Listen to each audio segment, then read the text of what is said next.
Bonsoir à tous et à toutes, c'est Mister Marcel, directeur.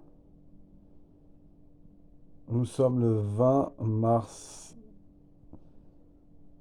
Un mois sont écoulés.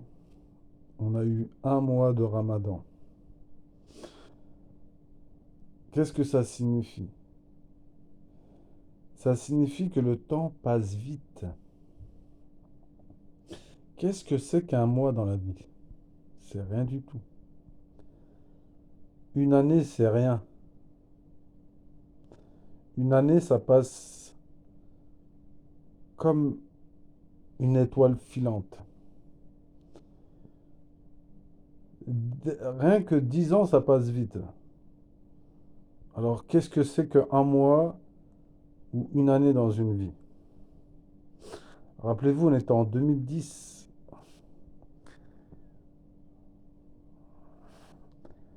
Ça passe,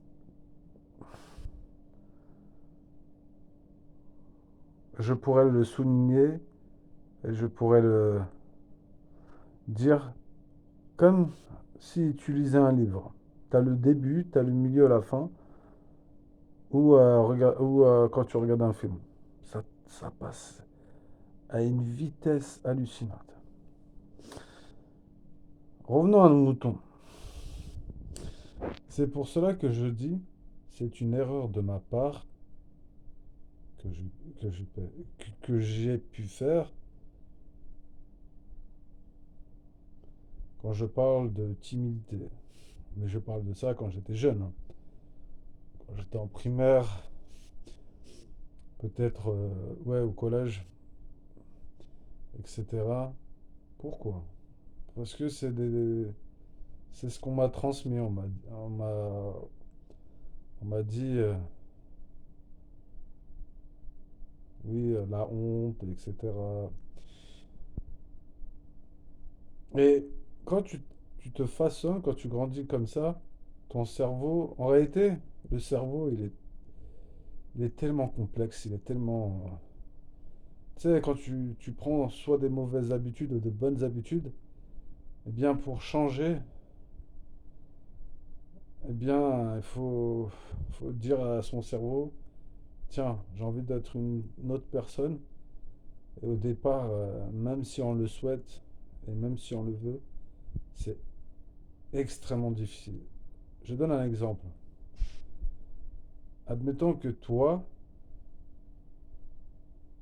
tu n'es pas quelqu'un de sportif. Tu restes constamment à la maison.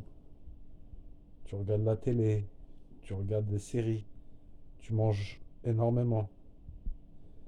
Pendant 10 ans, tu as habitué ton corps à ce rythme.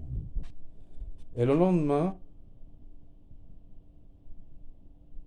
parce que peut-être tu as vu une émission à la télé qui t'a motivé, peut-être tu as t'as écouté un son de Rocky et tu t'es dit tiens demain je me lève à 6 heures du matin, je vais faire une séance de footing et je m'inscris à la salle de musculation. Et tu t'aperçois en allant c'est très difficile, tu traînes les jambes et même quand tu fais ta séance, t'en peux plus, tu te dis qu'est-ce que j'ai fait? J'aurais dû rester dans mon lit. C'est normal. Parce que pendant 10 ans ou plus, tu as habitué ton corps et ton cerveau à ne pas faire d'exercice. Et là, tu t'aperçois que tu es en train d'endurer, que tu n'en peux plus, c'est une montagne. Eh bien, il faut accepter de prendre le temps que ton corps et ton cerveau s'habituent à la difficulté. Et c'est pareil pour autre chose dans la vie, hein. Même pour lire un livre, au départ, ouvrir, ça demande de la force. Mais parfois, il ne faut pas se poser de questions. Comme on dit, il faut réinitialiser son cerveau. Mais là où je veux en venir, c'est que, en parlant de timidité, en parlant d'avoir peur de prendre la parole en public, au départ, tout le monde, t'as l'impression que tout le monde te regarde et que tout le monde va te juger. Peut-être, mais il faut essayer. T'essayes une fois, deux fois, trois fois. Peut-être qu'il y a des gens, ils vont dire, oh, qu'est-ce qu'il raconte?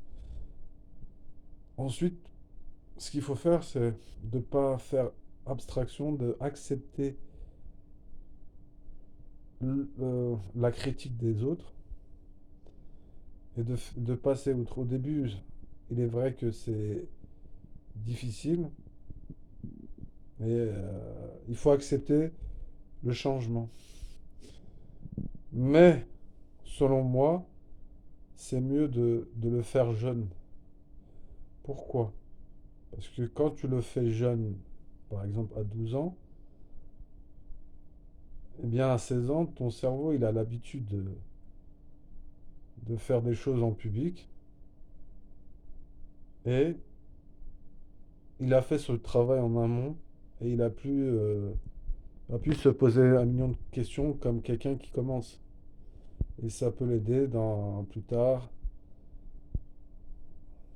pour, je sais pas, pour éventuellement pour des entretiens d'embauche, etc. Pour vendre un produit notamment. Et à partir du moment que tu sais que tu t'as pas insulté quiconque, t'as tué personne, tu as respecté le commun des mortels, le reste tu t'en fous.